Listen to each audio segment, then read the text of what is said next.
I get the feeling you want to ask me something, Commander. Maybe we could pick up where we left off. You were telling me about your interest in the Protheans. Actually, I think I was talking about my interest in you, and making a fool of myself in the process. As I said, I am not used to dealing with people, especially humans. I did not really know much about your species when we first met, Shepard. I found it hard to take humanity seriously. Your kind always seemed so rushed and high-strung. We don't have the luxury of time. An Asari can live for 1,000 years. We're lucky if we hit 150. That is true. At first I thought that was a weakness of your species. After spending time with you and your crew, however, I think it may actually be an advantage. You humans are creatures of action. You pursue your goals with an almost indomitable determination.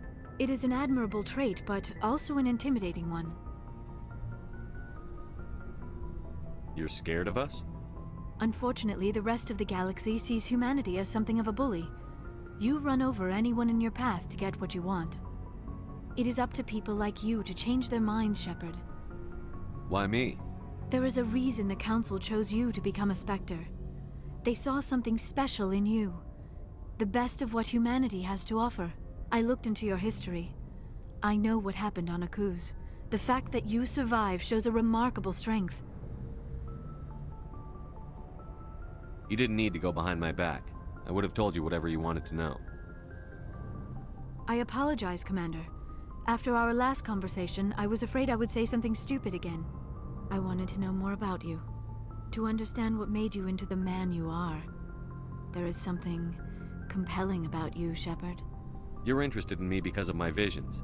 You just want to know more about the Protheans. I admit, your connection to the Protheans had something to do with my initial interest, but it has grown beyond that. You intrigue me, Shepard, but I was not sure if it was appropriate to act on my feelings.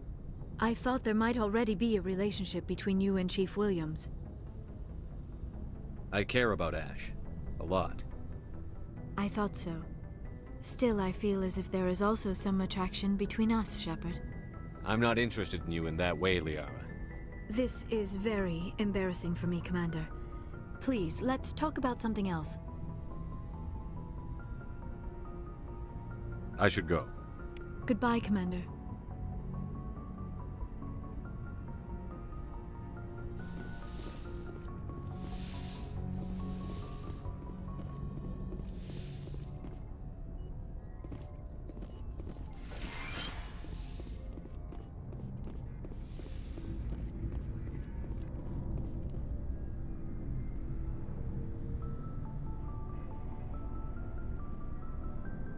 Anything you need, Commander? Just trying to get a sense of where the crew's at. Thoughts? Well, they know about the stonewalling you've had from the Council. They deserve to know what we're up against. They're on your side. They're pissed about the resistance we're getting, especially from our side. I'll have a better handle on all of it when my head stops hurting. Another L2 flare-up. Ever thought about going back under the knife? Maybe get an upgrade? No thanks, Commander. One slip and you can't remember your own name. The L2s spike higher anyway. My abilities would drop with pain-free L3s. That'd be a cold day before I turn myself over to a Canadic subsidiary. I haven't heard anything about Canadics in a while. Yeah, they quietly disappeared. Broke up into a bunch of little corps after they botched the training on Jump Zero. After first contact, Canadics was set up to track Element Zero exposures and develop implants for humans.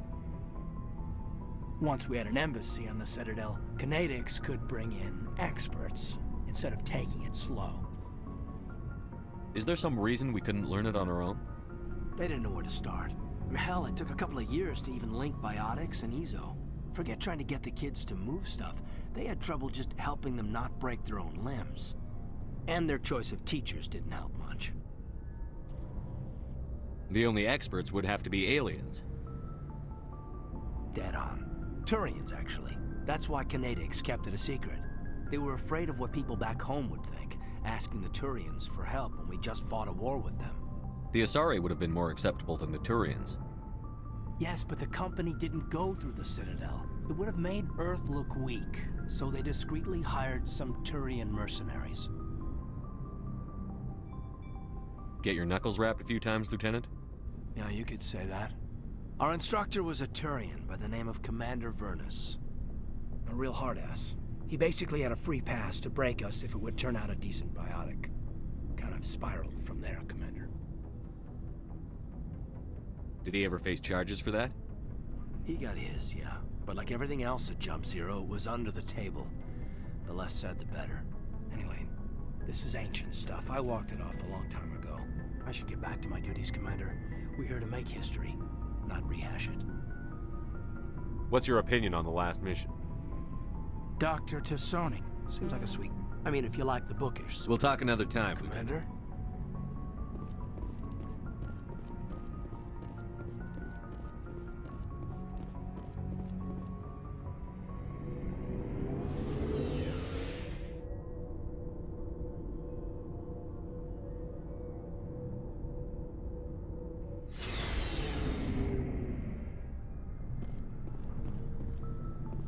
Looking for supplies? Let's see what you've got. You bet, Commander.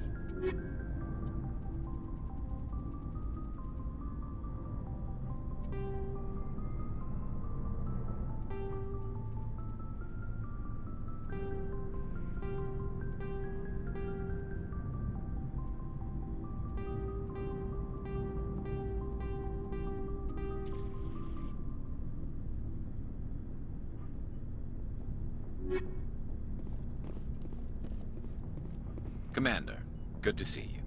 You've been with CSEC a while. Have you seen much action?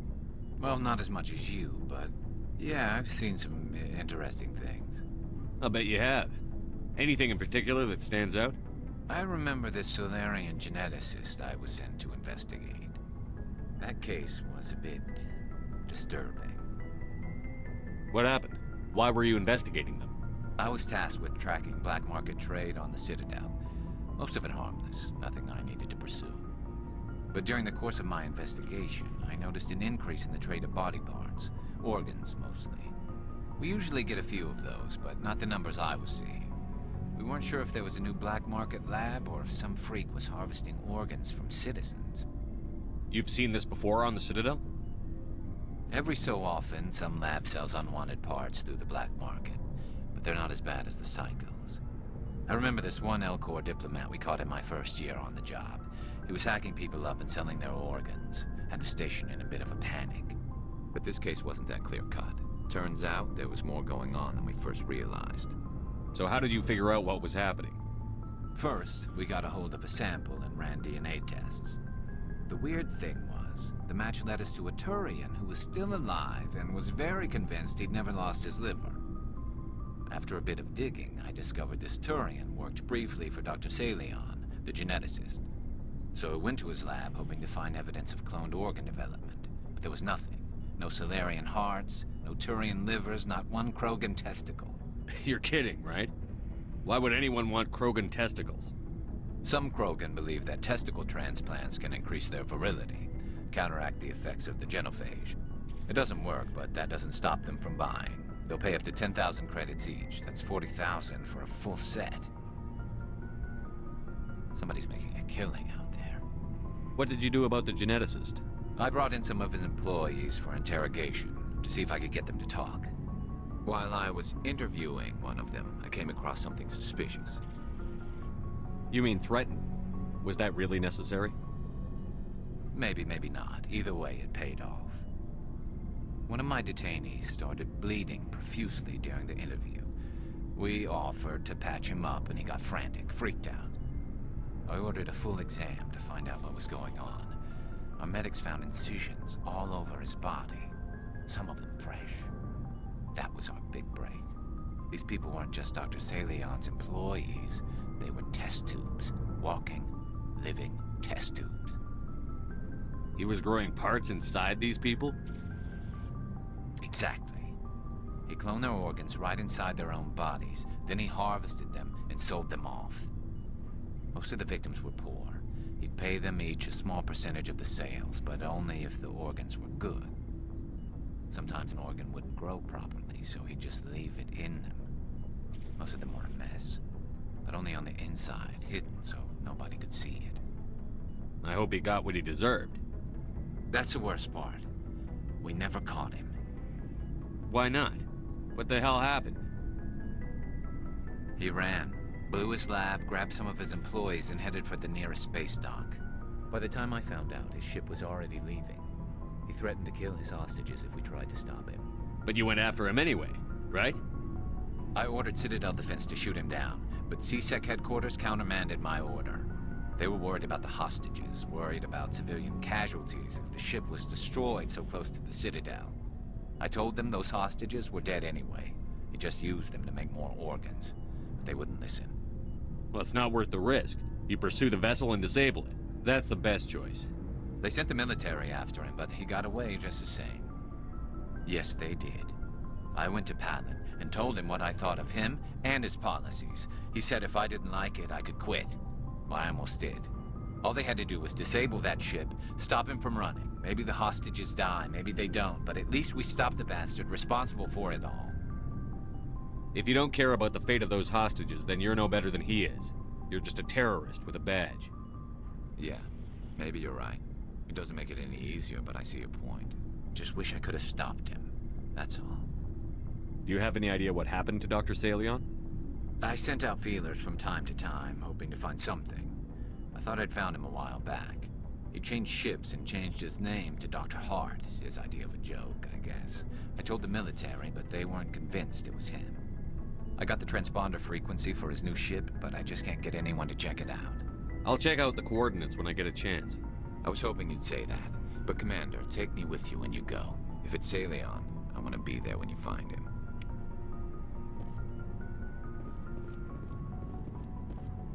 What do you want, Shepard? Why did you become a mercenary? Lots of reasons. Such as? Such as, I needed to get out of our system. I needed to eat. I needed to survive. Why not stay and help your people? I tried to help. That's why I had to leave. What happened? I was betrayed. I was head of a small tribe. We were trying to restore order after the war, but the other tribes were against us. They followed Jared, one of the few warlords who survived the war with the Turians. But he was old, and so were his ideas. He wanted to continue the war. He wanted us to fight. Turians, Solarians, each other. It didn't matter who, as long as we were fighting. What did you want? I just wanted Jared to shut up, to stop his ranting. I wanted him to stop leading the tribes astray. But he couldn't understand how much things had changed. We didn't have the numbers to go to war. Even if we did, the genophage made sure we couldn't replenish our numbers fast enough. I told them all to forget about war. We needed to focus on breeding, at least for one generation. And for a while, we were getting through. Some of the tribes started coming around. I take it the warlord didn't appreciate that. No, he didn't. He arranged a crush with the tribes, a meeting on neutral ground. He wanted to talk. We met at the Hollows, near the graves of our ancestors. The skulls of our dead laid bare to remind us where we come from, and where we all go. It's as sacred as any Krogan place can be. Violence is forbidden. It sounds like a trap to me. You must have suspected as much. I did. But when your father invites you to a crush, well, there are some laws that even we hold sacred. Jared was your father? He was, until that day. We talked, but we didn't get anywhere. When it was clear that I wouldn't join him, he gave the signal. His men leapt from the graves of our ancestors like Krogan undead. The few that were loyal to me died quickly. I escaped with my life, but not before I sank my dagger deep into my father's chest. That is why I left, and that's why I'll never go back.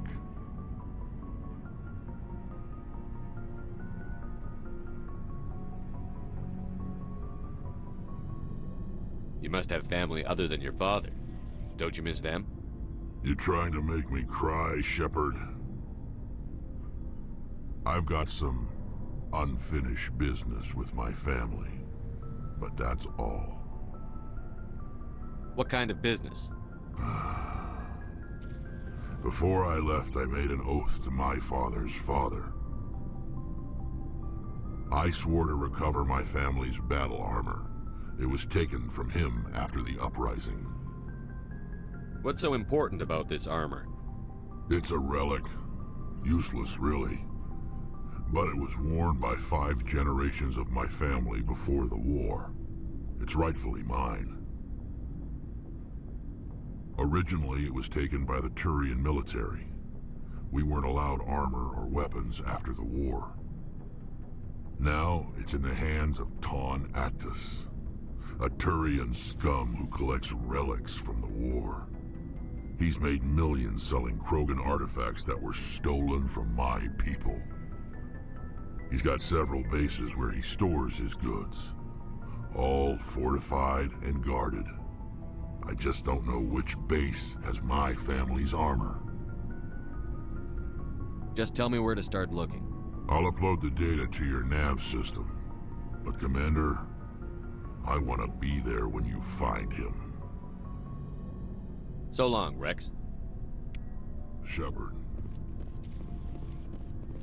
Oh, before I go, you said you're serving with Commander Shepard now? We saw him on the news here.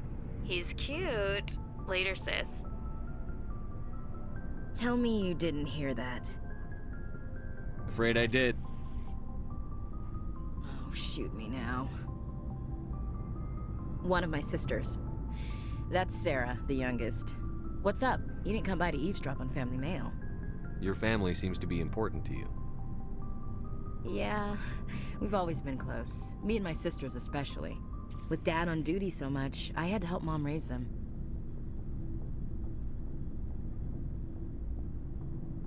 Did your father serve with the fleet? Yeah, took any crap posting he could get that offered space time. You know what? He worked his ass off trying to get recognized, but he never made it above serviceman 3rd class. He was real proud when I made Chief. First thing he did was salute.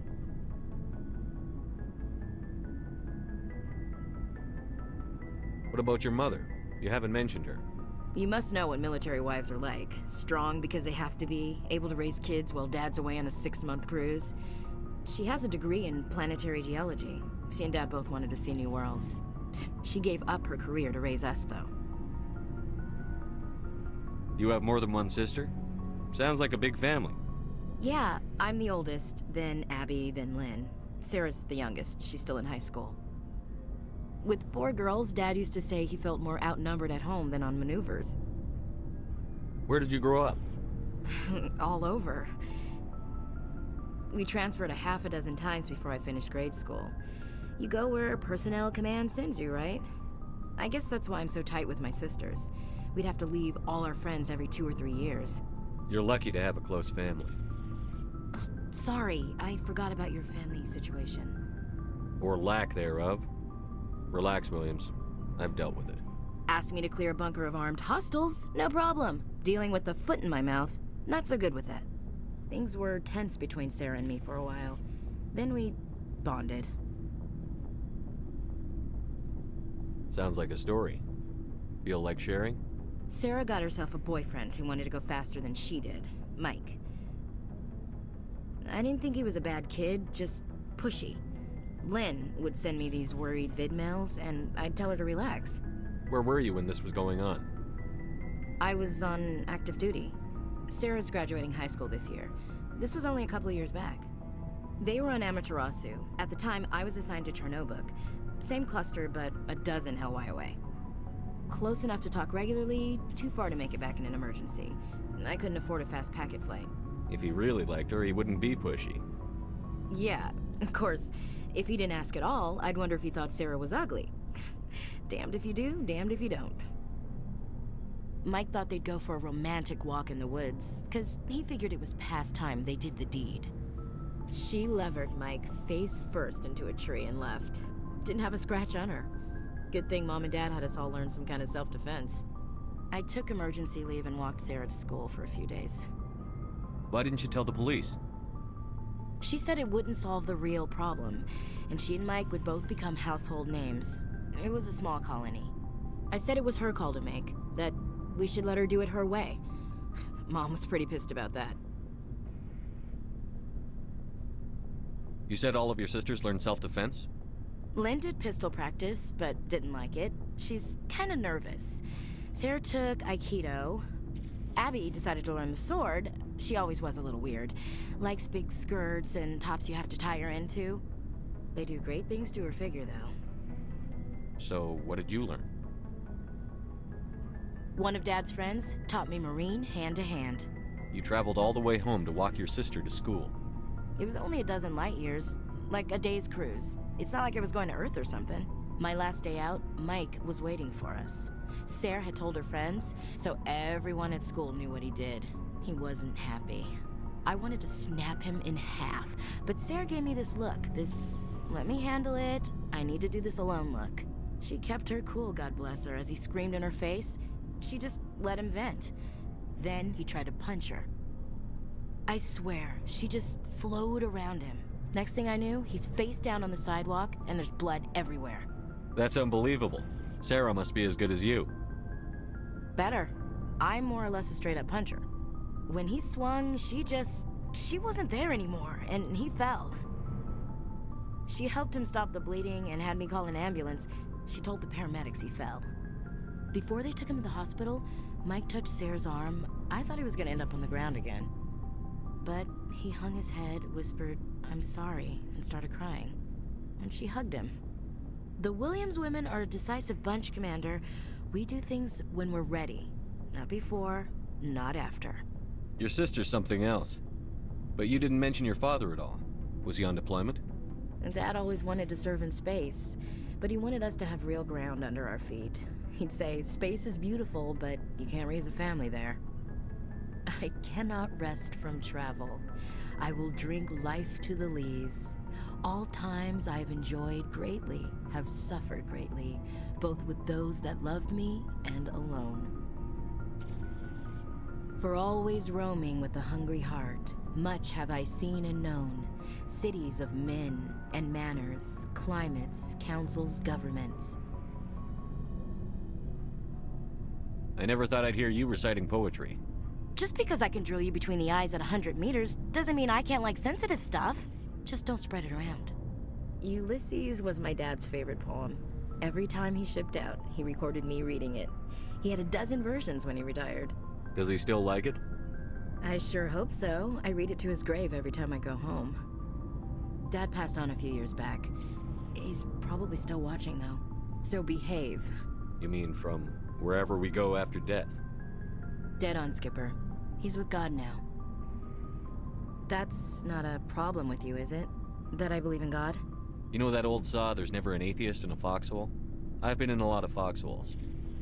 Yeah, I guess you have. I've met a few people who were really weirded out by my faith. Because I work in space, I can't believe in a higher power? Jeez. Hello, have you people looked out the window? How can you look at this galaxy and not believe in something? I should get back to my duties. Didn't mean to take up so much of your time.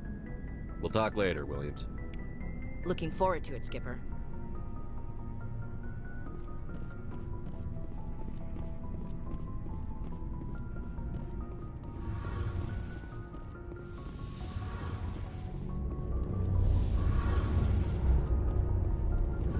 Shepard, I'm glad you're here. Good to see you smiling again, so to speak. I'm sleeping much better now. I guess I'm getting used to how quiet your ship is. I still think a lot about my pilgrimage, though. I know Steren's our top priority, but with all the worlds we go to, I was hoping to find something to bring back to the flotilla. We've still got a long way to go. You'll find something to take back. Yes, but it cannot just be some derelict ship my people can use for salvage. It has to be more than that. There's a lot expected of me. What's so special about you? It's my father. He's the senior member of the Admiralty Board.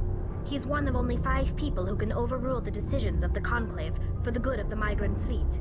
My father is responsible for the lives of 17 million people. Our entire race is in his hands, and I'm his only child.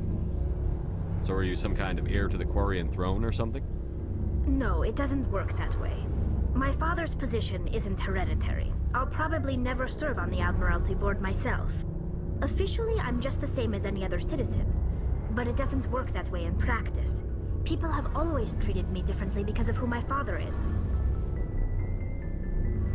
You must get all kinds of special privileges. I probably had it easier than most growing up, but it's not all good. People like my father have enemies, and they're not above using me to get to him. It must be tough on you. My people place a high value on family and ancestry. There's an unspoken expectation that I'll live up to my father's example. Everyone's waiting for me to do something great on my pilgrimage, something that will forever change our lives for the better. If I don't, it's like I failed, and that reflects badly on both me and my father. The work you're doing here is more important than anything any Quarian has ever done before. Yes, I know.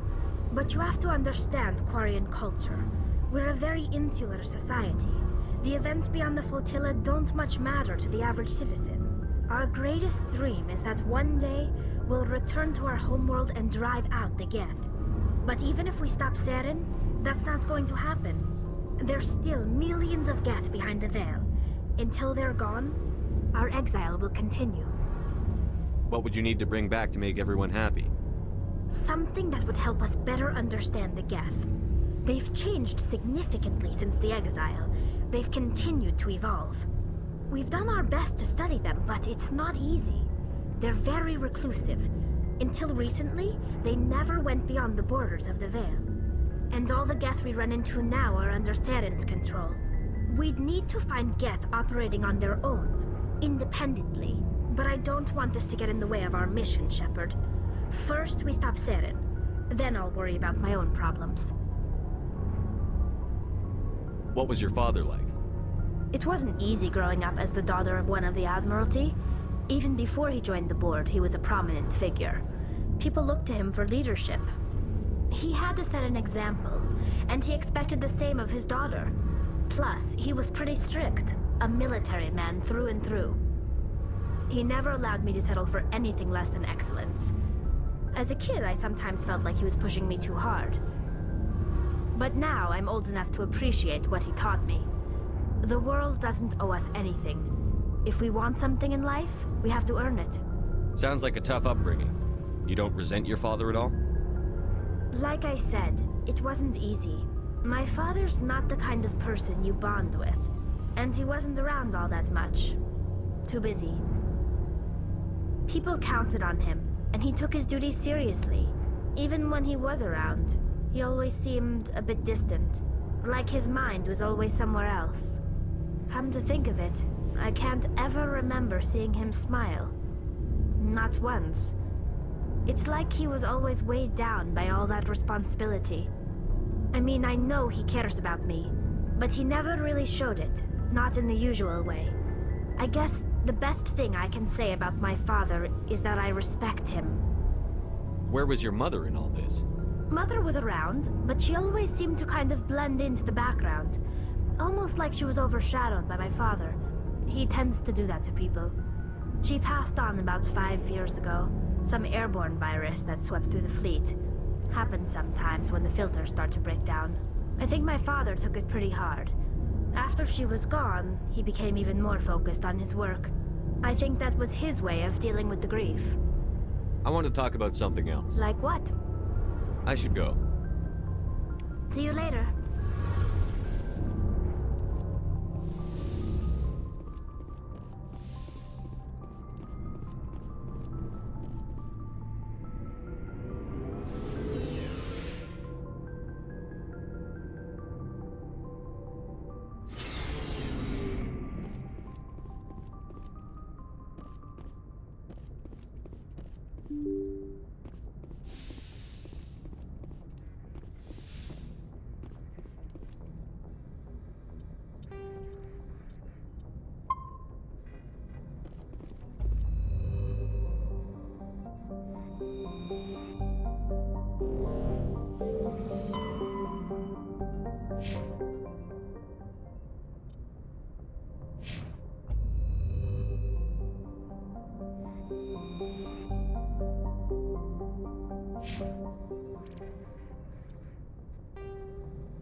Commander, I'm picking up a signal from the planet's surface.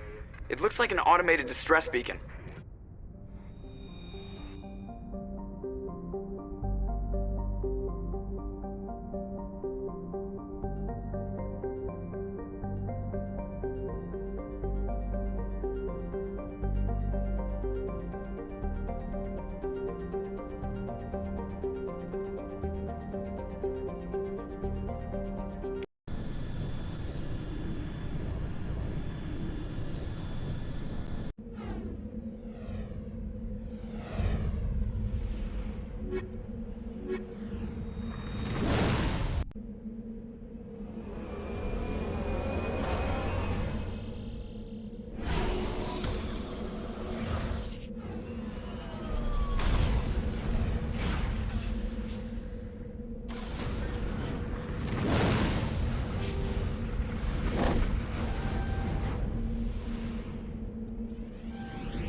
Convergence soldiers. Looks like they were lured here by the distress beacon.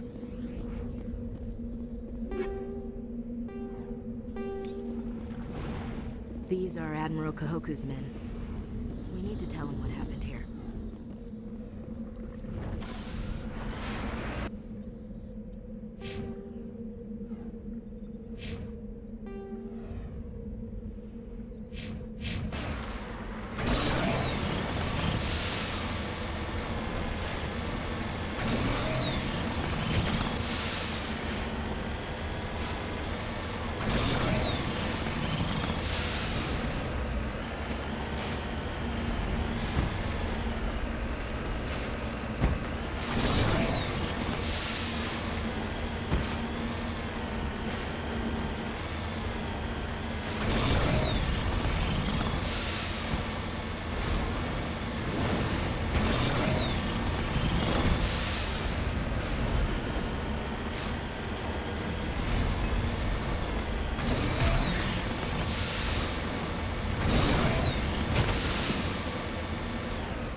Looking for supplies? Let's see what you've got. You bet, Commander.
Looking for supplies? Let's see what You bet, Commander.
Heading to position.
Perimeter clear.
I'm on my way.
Equalizing interior pressure with exterior atmosphere.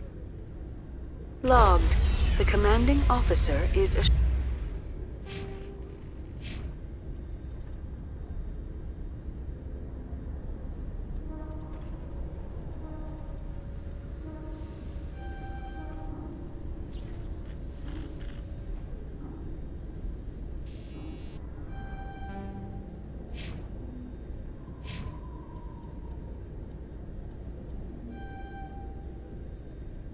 Sure. Exo Presley has the deck.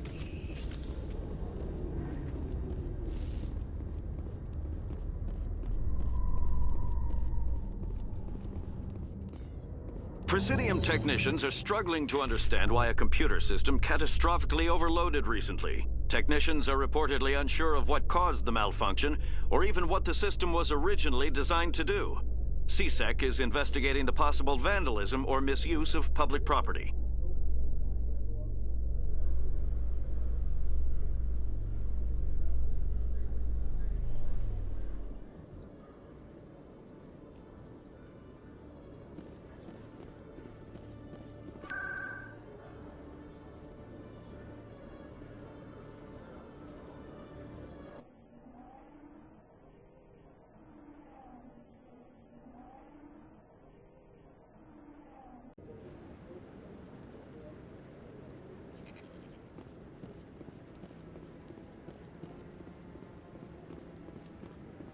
No, I'm waiting. Commander, any word on my missing men? I'm not sure how to tell you this, Admiral. Your men were killed by a Thresher Maw. A Thresher Maw? That's not... My men wouldn't just stumble into a Thresher nest. Not the entire unit. Somebody lured them there with an Alliance distress beacon. Placed it perfectly so they'd land right beside the Thresher nest. Damn it. I had a bad feeling about this ever since my team disappeared. An Alliance beacon used as bait. My unit wiped out. and nobody seems to know anything about it. Commander, I appreciate what you did. Now I need to do my part. The families of those Marines deserve to know why they died. Anything you need from me? Not right now, Shepard, but I'll let you know as soon as I find something out.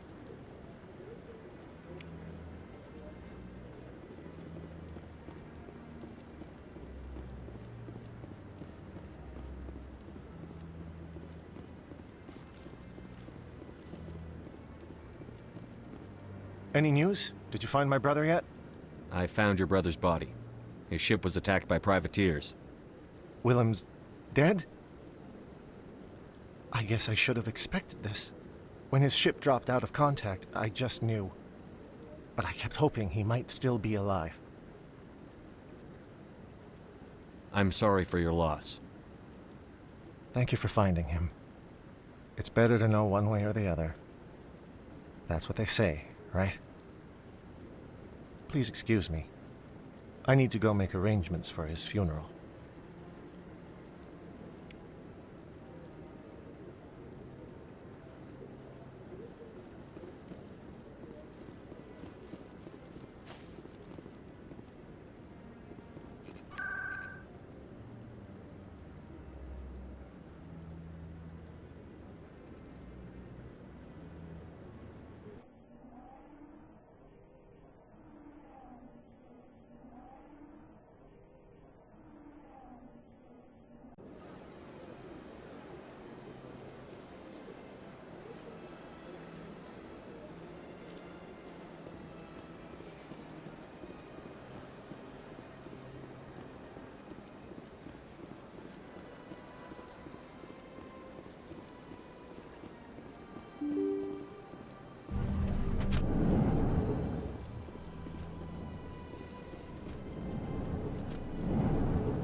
Yes, Shepard? Did you find my sister? Dahlia's dead, and I know she was blackmailing you. So the truth comes out. I hope you're not angry. Surely you can understand why I lied to you. If people found out my sister was a criminal, I'd be considered a security risk. They'd revoke my clearance, or place me on administrative leave until she was apprehended. That is why I misled you. I could not risk you exposing me. But now that Dahlia is out of the picture, it's no longer a problem. Your sister was a slaver. She got what was coming to her. I could not agree more. She was my sister, but I will not shed any tears for her death. That's some deadly sibling rivalry. I shall transfer a little something into your account as a token of my appreciation. I'm sure you'll find the amount satisfactory. You're a diplomat on her way up the ranks. It could be handy to have a Spectre who owes you a favor. You make a good point. Anyone can come up with credits, but I can give you authorization to purchase prototype Asari mods. I will get you added to our manufacturer's preferred client list. I think you'd be very interested in what they have available.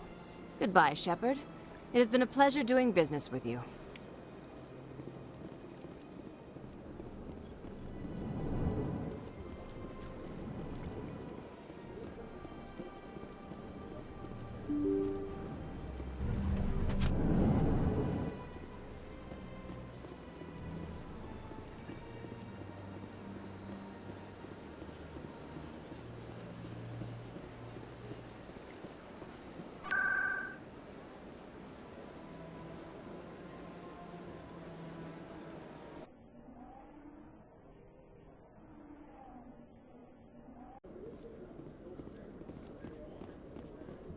Reporter Kalisa Al-Jilani recently attempted to land an interview with Commander Shepard, the first human Spectre. Commander Shepard answered difficult questions, demonstrating that under that military uniform is a keen diplomatic mind. We'll have exclusive footage later today.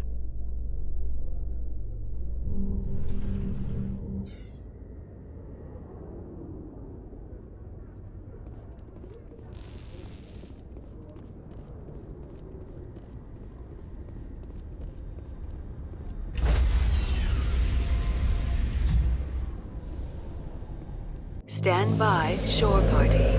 Decontamination in progress.